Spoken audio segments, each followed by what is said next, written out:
Hello everyone, and you're very welcome to today's webinar for the Science T-Level and preparing students for the core assessments. The plan for today is to just begin with a quick introduction. We'll then look at some of the key documents you should be familiar with.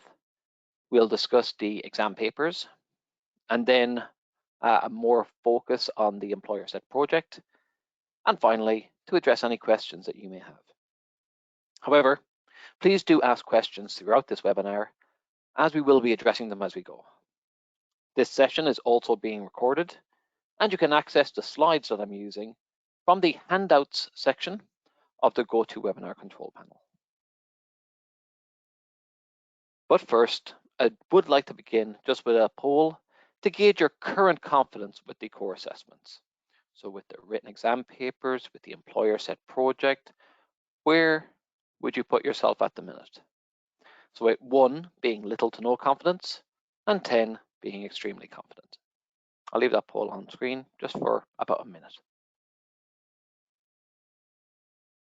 Okay, we have 75% of the votes in so far, and majority of people, 56%, currently in the 3 to 4 range, and 22 either above, one above that or one below that. So 22% at 1 to 2, 22% at 5 to 6. I'll just wait another 10 seconds. We do still have a few more votes coming in.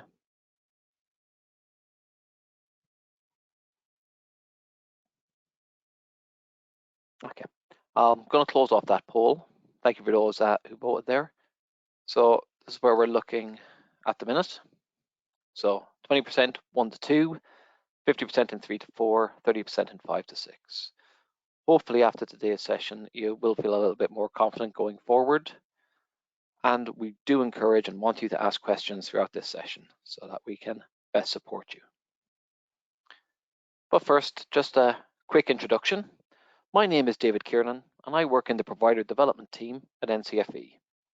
And I support centres with the delivery of our qualifications, the structure, the assessments, and anything related to teaching and learning. Now, my direct email is currently shown on screen, but if I'm unavailable, then please do use our general provider development email address. Now, before we actually look at the assessments, I do want to make you aware just of a few key documents. On the T-Level provider support page, you will find the latest news and information, parent and learner engagement resources, our webinar schedule, which you may have used to book on to today's session, and our key date schedule, to name a few. Now, the key date schedule, that provides information, the dates and times, or windows in some cases, for the core assessments, and also for the occupational specialism assessments. There are 2 other documents on QualHub that I do want to highlight and where to find them. So when you go to the Policies and Documents tab of QualHub, you'll see a section that says Assessment Regulations. In there, one of the documents is the Regulations for the Conduct of External Assessments. This contains a list of generic instructors for conducting the assessments.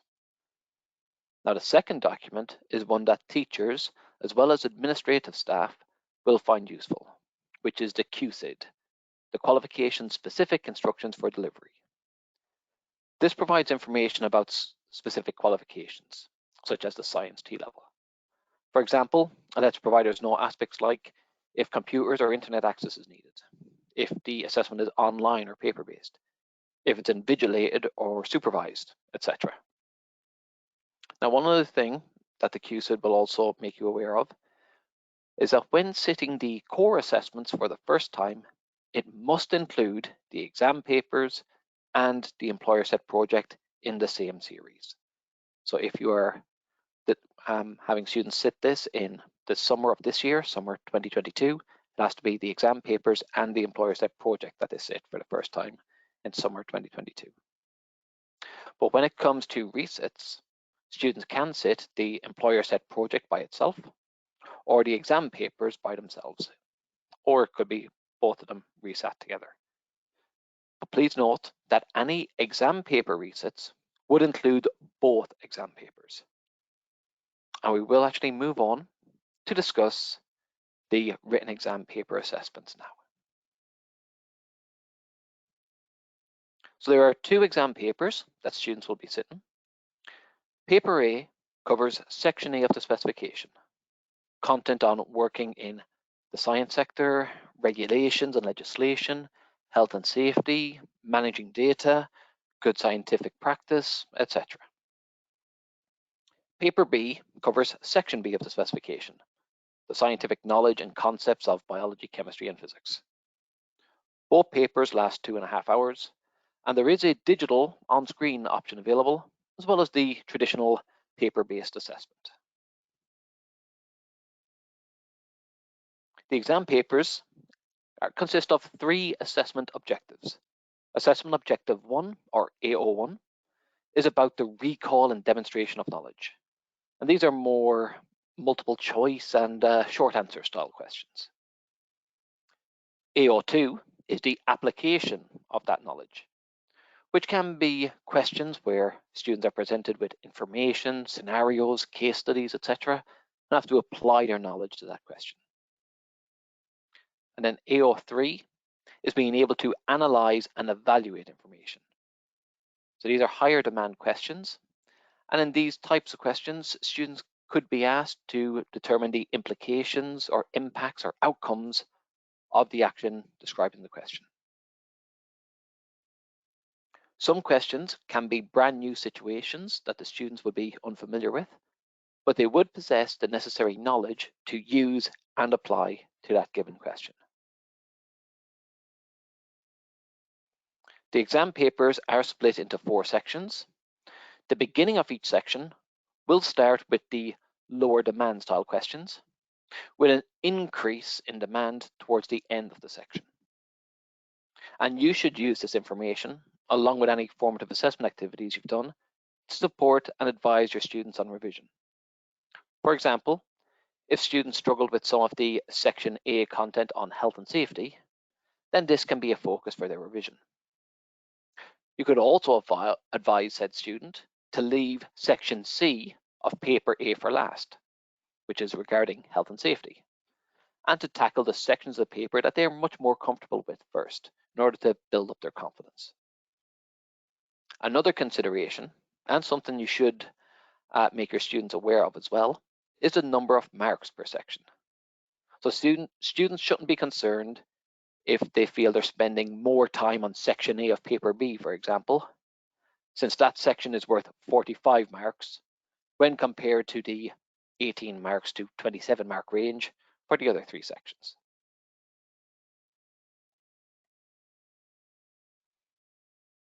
Now, when it comes to preparing your students, the 2 most effective strategies to improve students' achievement and performance are active recall, such as practice questions, and spaced repetition.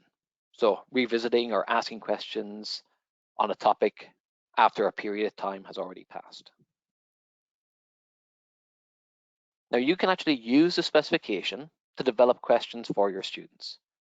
And one approach is to turn the specification statement into a question, with the sub-bullet points being the answers. So here, for example, a question could be about what a job description should contain, and then with the expected answers being a description of the role, the responsibilities, etc. And you can actually take this approach for producing maybe starter questions for the beginning of your lessons from previously covered content, because this would also incorporate then active recall and spaced repetition. An AO2 style question might include an example person specification, and students have to check if it meets the requirements, such as listing the necessary skills and attributes. And then an AO3 question might ask students about the possible effect or impact of not having a complete job description or person specification when advertising a role. And possible answers might include having unqualified or having unqualified people applying for that particular role, The employer may actually get lots more applications as a result of not being specific, and it will take them longer to sort through them. Or there could be the risk of maybe hiring someone who could put the health and safety of others at risk if they're not fully qualified, etc. Now, these examples I've just given are just from my own personal viewpoint as a teacher. I am not part of the assessment design team due to a conflict of interest, as I work directly with centres in this sort of manner.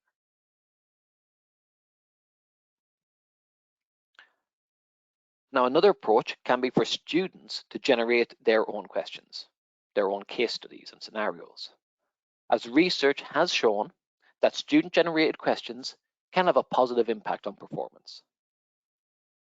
Now, in the exam papers, there is another type of question that appears, which is an extended response question. These questions assess all three of the assessment objectives, and there can be marks as well for the quality of written communication.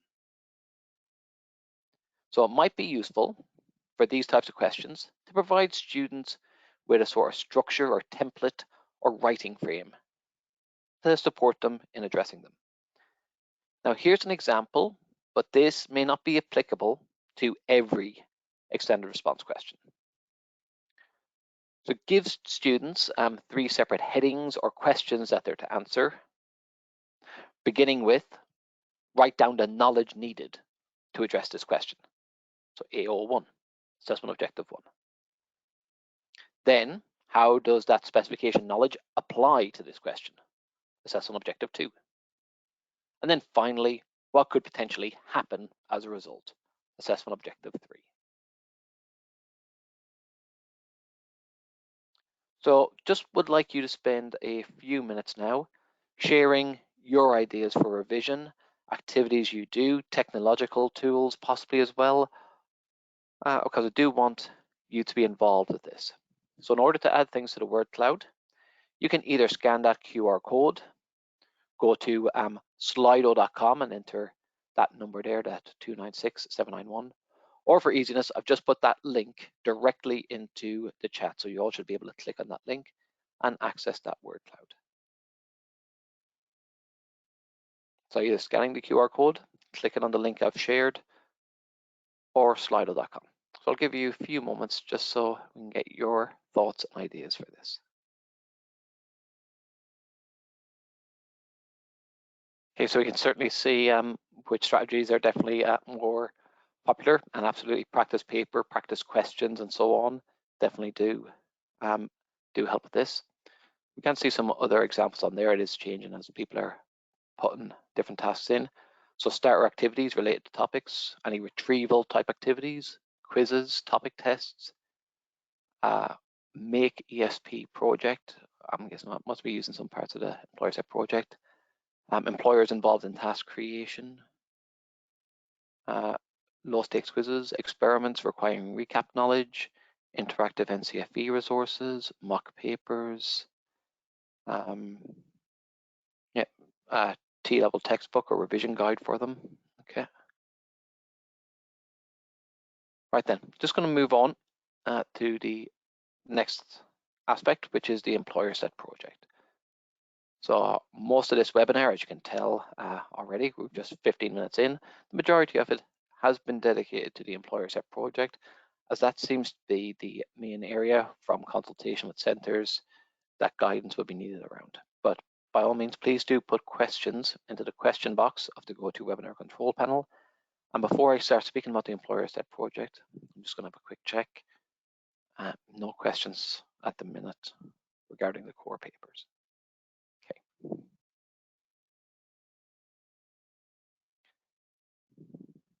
Right then. Now, as well as that little activity we did, there is going to be a Padlet available for you to add your thoughts and ideas for the different tasks, etc., to during this session. Now, if you do have questions, though, please continue to ask questions in the questions box of the GoToWebinar control panel. So this is purely for sharing your own ideas, your strategies that you intend to use, suggestions, etc. So the chance for you to share good practice. Hopefully everyone can access that Padlet. I will just show it on screen. which is here. So when you want to add comments about the literature review, task 1, task 2, and so on. And there is also a final box here, just for any general comments that you may have. Any general ideas, general suggestions where it may not fit into a specific task. Right then, so we are just going to begin with an overview first. And this assessment, the Employer Set Project, or ESP, is externally set and marked by NCFE. The assessment window for the Employer Set Project to be completed by the students is a week long. And for this year, if you're entering the summer, it is from the 16th of May to the 20th of May, 2022.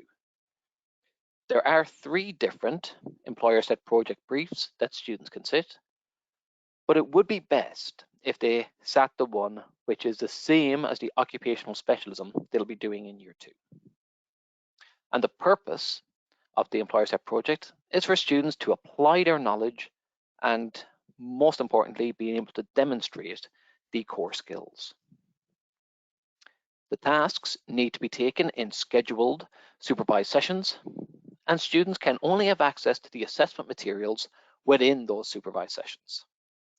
So you'll need to ensure your IT systems can accommodate this secure element. So speak to your IT department regarding this, as it is possible to create password protected folders that students can only have access to during the supervised sessions. On the Science T-Level Qual page, you will find 2 other quite useful documents to support your preparation and your ESP delivery. We have the mark scheme, which contains some additional information about the tasks and which core skills are being assessed by each task.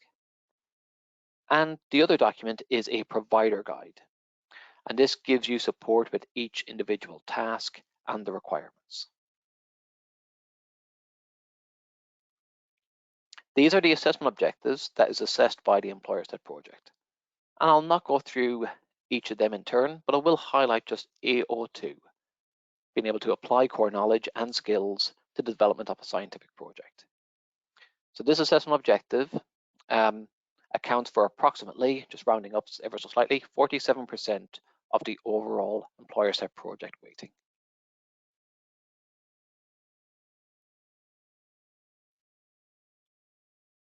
Now here's a summary of the Employer Set Project tasks, but we will go into each task in turn a little bit later. So there are 6 tasks in total, but task 4 is actually split into 2 separate tasks, 4A and 4B. And that additional 30 minutes, that is for the completion of a project diary. And this also applies to the previous tasks too, but I will discuss that momentarily. So there are 7 individual sessions that will need to be scheduled within that assessment window.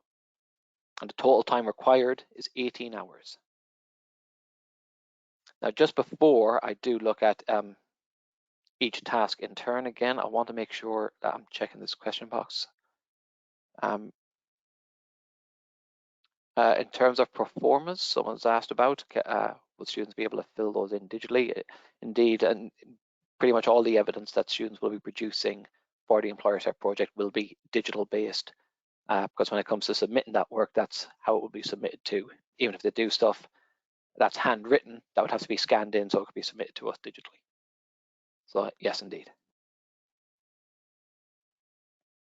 Okay, no other questions at the moment, so we'll begin by having a look at task 1. Now, task 1 is a literature review based on the issue that's actually described in the brief. And we do have sample Employer Set Project briefs on the Science T-Level Qual Hub page. With laboratory sciences, the sample brief is around the use of disinfectants. For food sciences, it's regarding the effectiveness of packaging material. And for metrology science, it's about certain equipment and methods that should be used for a particular measurement.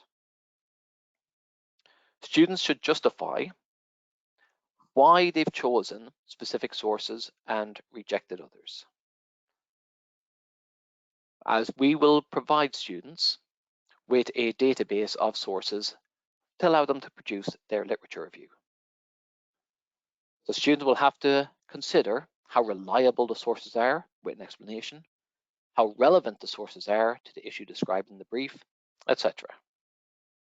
And they should use academic referencing technique when they are citing or referencing the literature. Now this could be Harvard, Vancouver, etc., just as long as we have a valid referencing technique. The literature review is for the first 3 hours. So 3 hours is for their literature review, and that final half hour is for students to complete a project diary. Now this project diary isn't marked, but it does allow students to make notes on their work as they go, which will help them to complete the very final task, the reflective evaluation.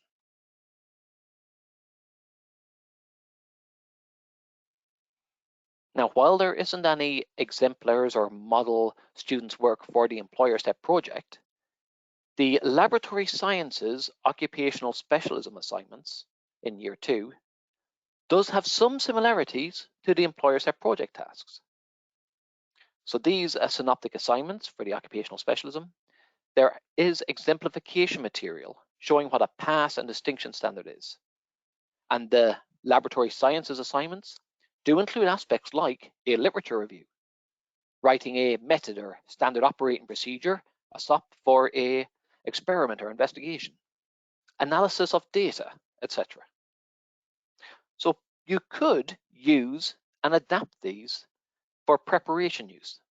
Maybe give students the pass example and then they have to rate it, or give the pros and cons, do what went well, even better if, etc. And then compare it to the distinction example.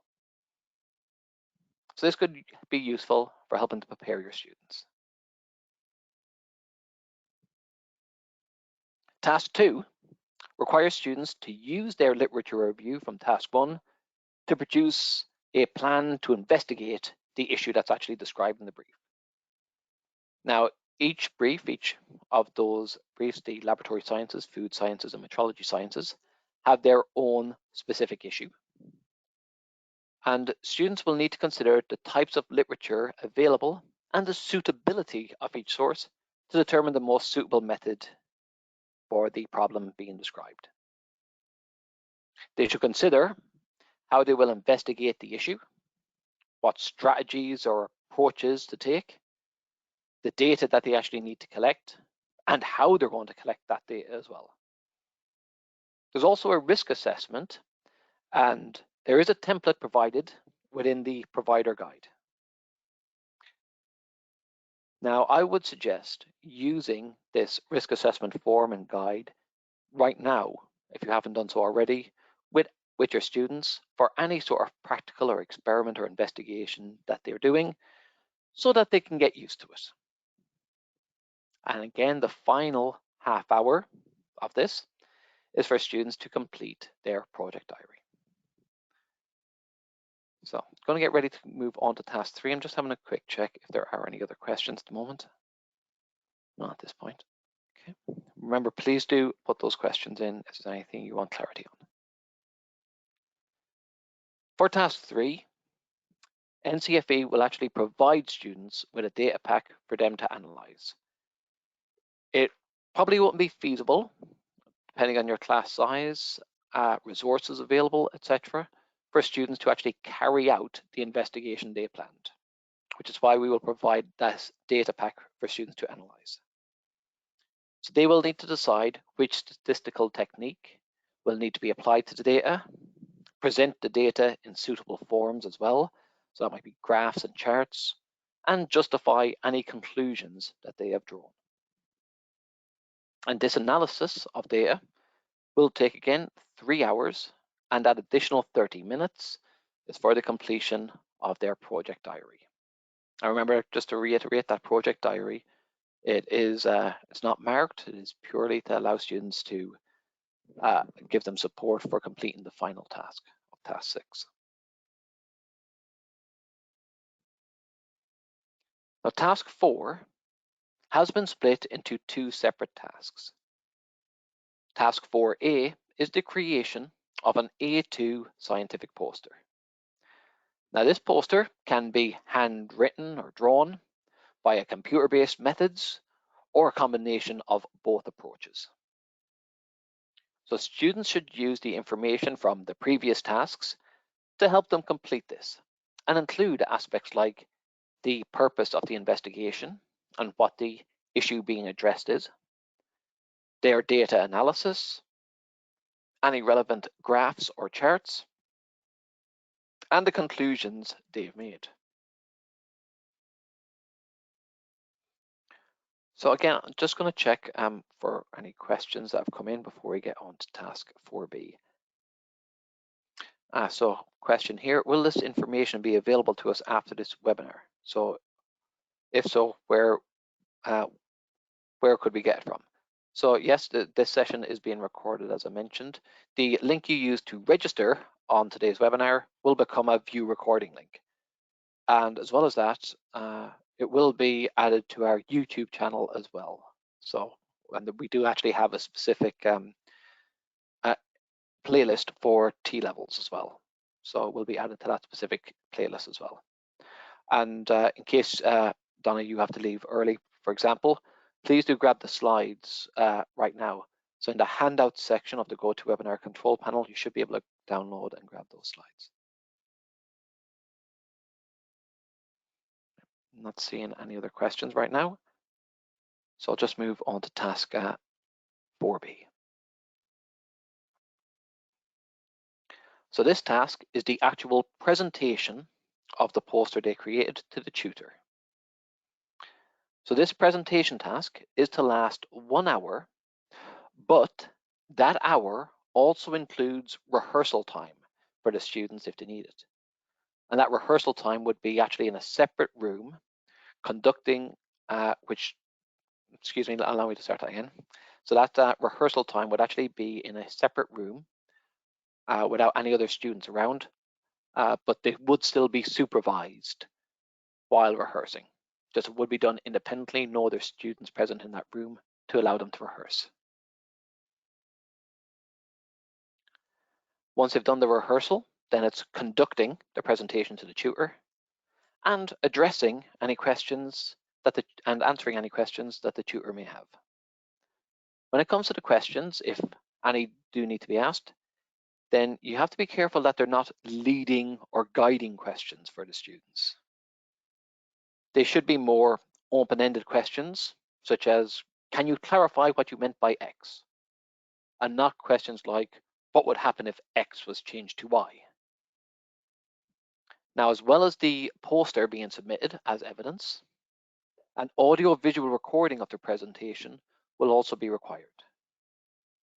As with the other tasks, students will be completing a project diary as well as part of this. I'm just going to look at a sample timetable as to how you may structure this.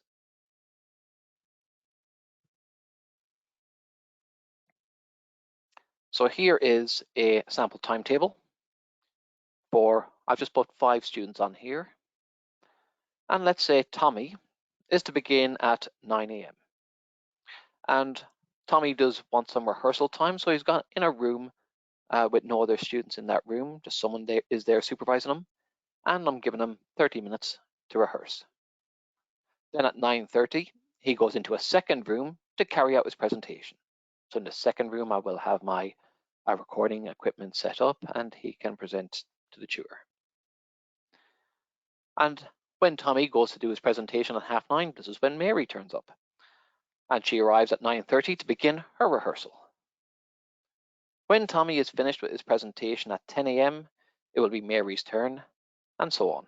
And Tommy can then go to room 3 after his presentation in order to complete his project diary. Now, this is just a sample timetable.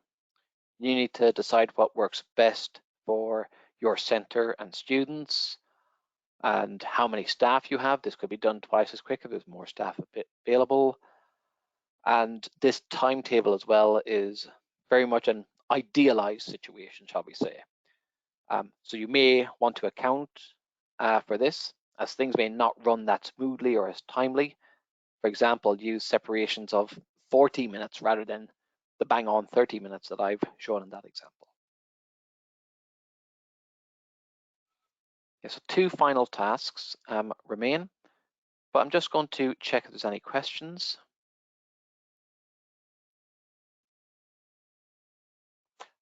We'll read out this question. It has already been addressed because I am joined on this webinar in the background by my colleague Marina, who is addressing questions that come in.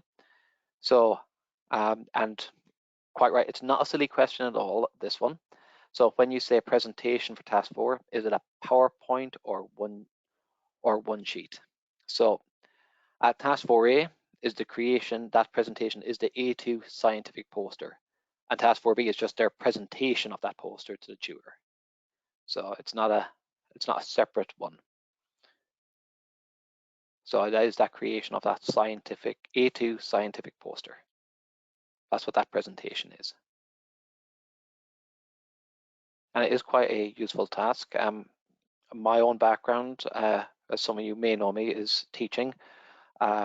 Physics was my speciality, but it is even a task I used to set my A-level students.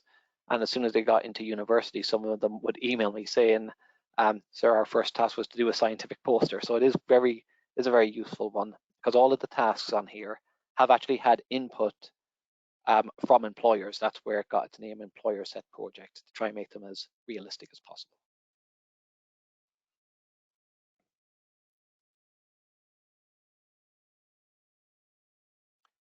Now we're on to task 5. So in task 5, students have the opportunity for a little bit of peer work. And within this task, students will be given an email from a consumer group raising concerns over the issue described in the brief. Now, students will have 10 minutes to refer to their assessment materials, their notes, their investigation plan, their data analysis, their poster, etc., to prepare for discussion with their peers. Then when they're in their group, students will get together and discuss the email, make suggestions, agree on an approach to take, etc. And that would take 30 minutes, half an hour for that discussion. So that's 40 minutes in total, because this task is an hour. And then the final 20 minutes is when students need to individually write their own response to the email. So this will be a handwritten response, exam conditions, so separate your students out, etc. And their response then will need to be scanned in to be submitted as evidence. This will also require an audio-visual recording to be taken of the group discussion. So that is the presentation, task 4B, and task 5 that need audio-visual recordings. Then we come on to the final task, task 6, which is the reflective evaluation. So here students will consider their approach to each task, any tools that they may have used for analysis as well. They should then think about any changes they would make to each task. If they were to redo this, any changes, adaptations they would do. And this is where their project diary that they keep as they do each task comes in very handy. Because that project diary, as I mentioned, it isn't marked, is to allow them to complete this reflective evaluation for task 1, task 2, task 3, task 4, and task 5.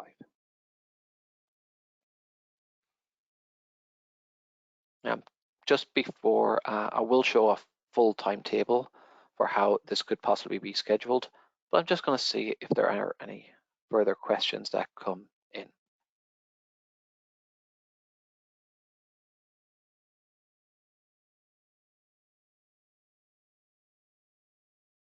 So question here, do we need to staff every student with one-to-one supervision for the rehearsal at 1 member of staff per room? We have 35 students.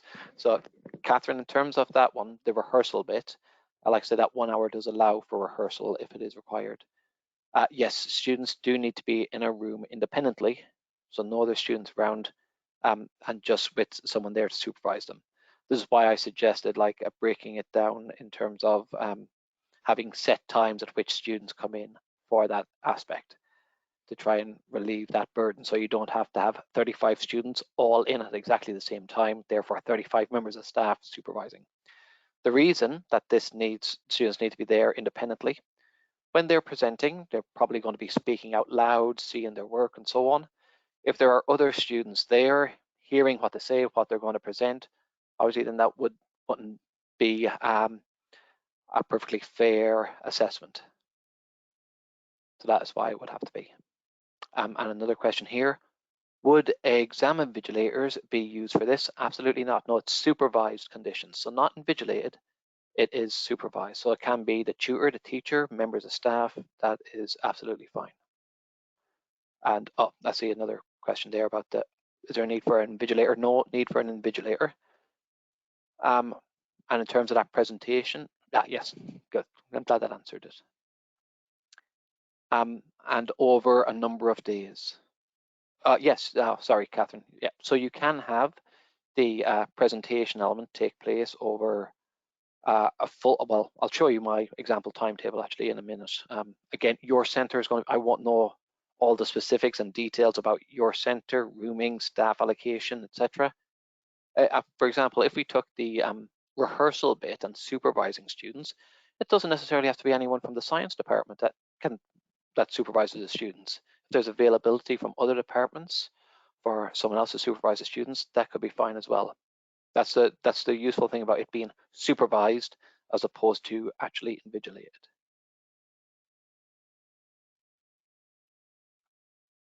Okay, so I'm just going to move on to my sample employer-set project delivery plan.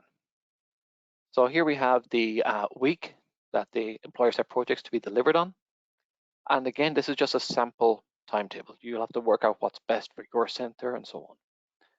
And I've just broken it down into morning and afternoon sessions. So the Monday morning, students could do their literature review, and then their task 2 investigation planning in the afternoon. And this is intentional because this way the literature review and research they've done is going to be fresher in their mind, and it might help them to do that planning a bit more effectively. On the Tuesday morning, I've planned to give students the data pack for their analysis. And then we have the afternoon of the Tuesday for students to be able to create their A2 scientific poster. Now, in terms of conducting the presentation, I've scheduled all of Wednesday, the entire day, for my timetable of having students come in separate blocks for their presentation to the tutor. I've also kept some of Thursday morning for that as well. Now, the Thursday afternoon then is for students to complete task 5, that group discussion about the concern raised from the concerner group in the email. And then we have the Friday morning for the self-reflection task. This way I have everything ready for the evidence to be submitted to NCFE, and this will be achieved via a drag and drop system, so where you can drag the folders from your system onto our system in the afternoon. Now, the students' assessment materials, their evidence and so on, this should be submitted on the final day of the assessment window, so it should be submitted on that Friday. Or if that is not possible, then it must be the next working day, as outlined in our regulations for the conduct of external assessments. Now, I will be checking again for questions during this session, but first, I would like us to share some ideas on that Padlet. So on the Padlet that I put into the chat, I want to give you the chance to share your ideas for delivery activities you do, and we can already see that there's some on there. So I'll give you 5, maybe 10 minutes on this. Probably just, it depends on how much ideas I suppose we have getting added to this. As I said, please use this for sharing your ideas, good practice, strategies, etc. But if it's specific questions, please add them to the questions box of the GoToWebinar control panel. And if you need that link again to the Padlet, I will just put that into the chat now, just so you can click directly on it. and be able to access it so you can share your ideas.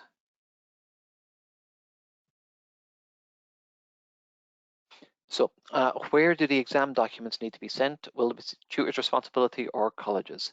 It's more than likely going to be your exams officer that will be doing that. So as a tutor, you'll probably have decided what folders that students will be saving their work into, and there is file naming conventions as well. So it's usually of the format of your center number, and then student's registration number, student's surname, first name, which task it is. So there is some file naming conventions as well, but it's more than likely going to be your exams officer who will be submitting that evidence to us. How should absences from sessions be managed? Can students catch up, or have they missed out for this exam session?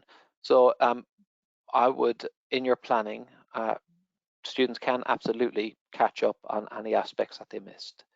That is absolutely fine, that's no problem.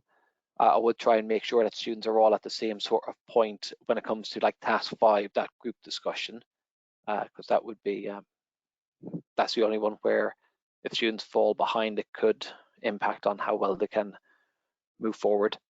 The one thing I will say as well about the employer set project is there is grade boundaries for the employer set project, just like there is for the exam papers. And it is taken as overall how many marks they get in the employer set project. So if students didn't do well on one particular task, then they can still get a passing grade, A, B, C, D, and so on. That's the way the employer set project and the core exams are graded. So they still can get a grade. So it's not a requirement to pass each task. It's overall how many marks they get in total for the employer set project. Now, in terms of any students missing sessions, special considerations may apply depending on if there was a recent bereavement in the family, anything with self-isolation or COVID, illness, etc. Just like special considerations apply to written exam papers, special considerations also apply for the employer set project. And don't forget as well, access arrangements and reasonable adjustments, so additional time, etc., they can still be applied for those students who may need it as well, and are applicable for the employer set project too. So I'm just going to have a look at the Padlet so we can have a look at what's come along here. So on the literature review, resource quality. So we have class discussions on what makes a good resource, so unbiased, based on evidence, etc., and had some examples. Very good. Task 2, planning. Students to plan their own investigations based on the specification, like concentration of rates of reaction. Good. Risk assess a range of activities, field-based and laboratory. Absolutely. And like I said, do use that performer so they're getting used to what the risk assessment form looks like. Task 3, data analysis. The WHO data research and creating reports. And someone's doing this little and often, creating graphs of data students haven't seen before. Very good. I mean, we could even start bringing in some of the graphs and so on that have been used during the COVID-19 briefings as well. It's quite useful that in terms of the general maths competency of communicating with mathematics as well. Another one just added to planning. An exemplar of poorly created risk assessments and suggest improvements. Good. And as I mentioned, in the laboratory sciences content, I might show you that in a moment, in the laboratory sciences occupational specialism assignments, there is some examples of risk assessments, a pass example and a distinction example. So you could get students to evaluate those as well. So task 4A, produce presentation, use exemplars.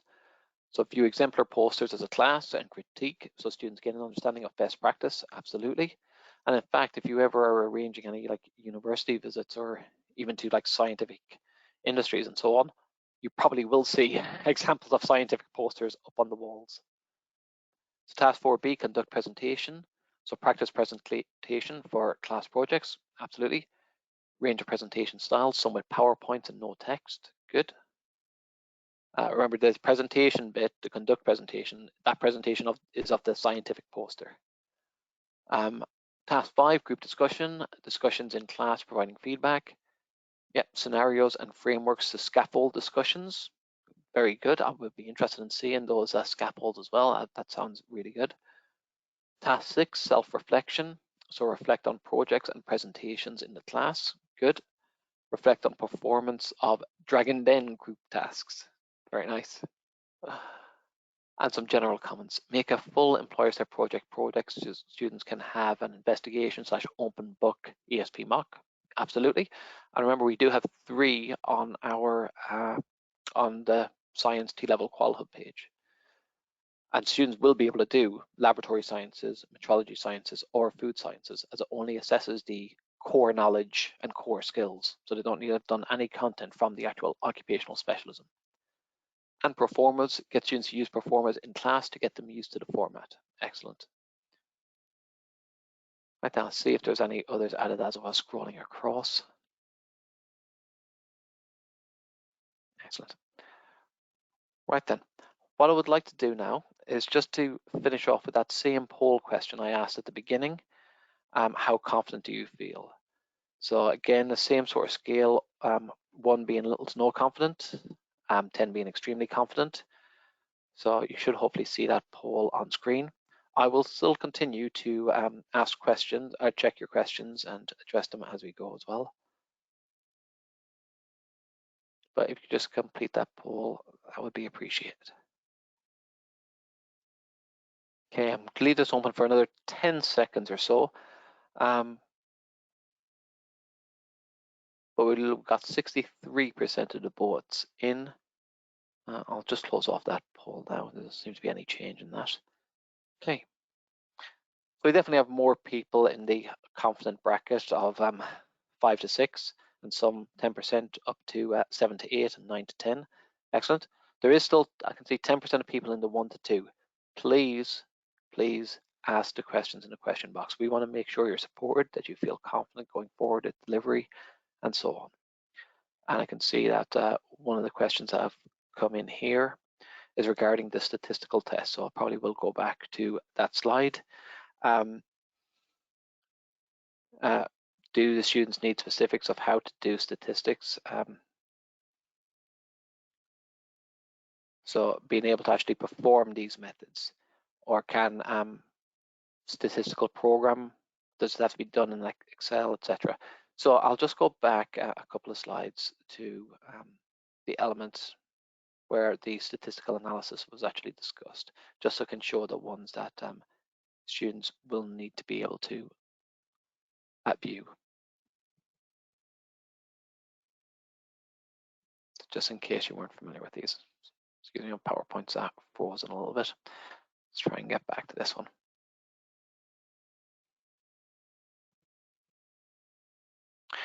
So the statistical tests that students need to be able to use and be able to carry out are for mean and median, standard deviation, range, chi-square, t-test, and Spearman's rank. So students do need to know how to actually do those statistical tests. So they need to be able to know how to carry all of these out, how to do these calculations, do these analysis, etc. So yes, you will need to teach students how to actually perform those tests.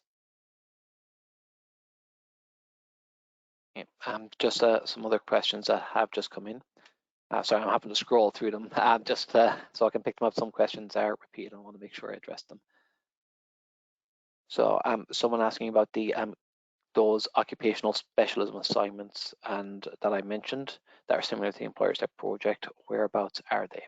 So hopefully you can see, sorry, I'll pause that screen. Hopefully you can see on here, this is the Science T-Level Qual Hub page. And on this page, you can scroll down to the bottom and you do see all the sort of supporting documents, including employer set projects, the core papers, the specification. Command verbs have been added in there recently. And further down, when it gets into year 2, there is the occupational specialisms, and there's separate assignments for the occupational specialisms as well. Now, when it comes to laboratory sciences, there is assignment 1, assignment 2, part A, part B, 3, and so on. Now, some of these assignments, as I mentioned, are similar to the employer set project. So you can't just look at the assignment brief, but the document I was referring to specifically is this exemplification material. So this here shows assignment 1, example of a pass, assignment 1, example of a distinction.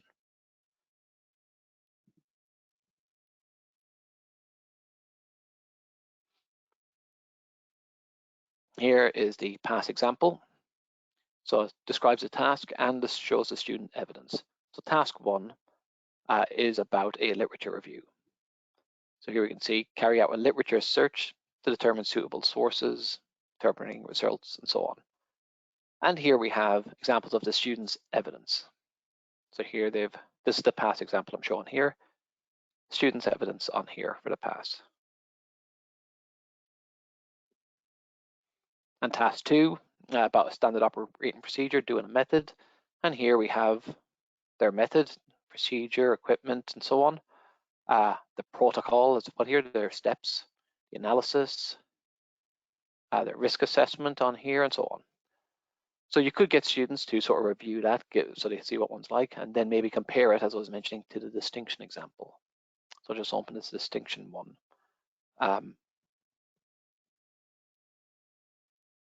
On here, and I'll just go to the same one, the literature review. So here we have this student's literature review, which is definitely a lot more detail, a lot more information on here. And we can see they've actually included references, linked to a website and saying when they've accessed it on, which wasn't present on the past example.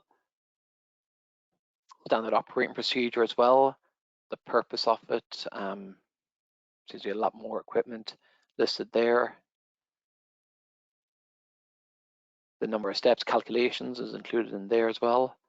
So risk assessment as well, the risk assessment form here, etc. So that's what I was referring to when I mentioned the laboratory sciences occupational specialisms, the assignments in year 2. So this could help with preparing students for some of those elements, and there is data analysis present on here as well.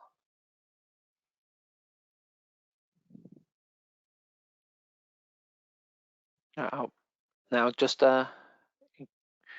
we'll stay on here just for the remaining few minutes in case there are any other questions that come in. However, if you don't have any further questions, then do please feel free to leave. And as soon as you leave and close down GoToWebinar, there is going to be an evaluation that will automatically pop up. And I would really appreciate it if you fill that in, give us your honest feedback. We do find that vital. We want to make sure we give you the best possible support. And if you are leaving now, then from everyone here at NCFE, we would like to wish you a very safe and successful year.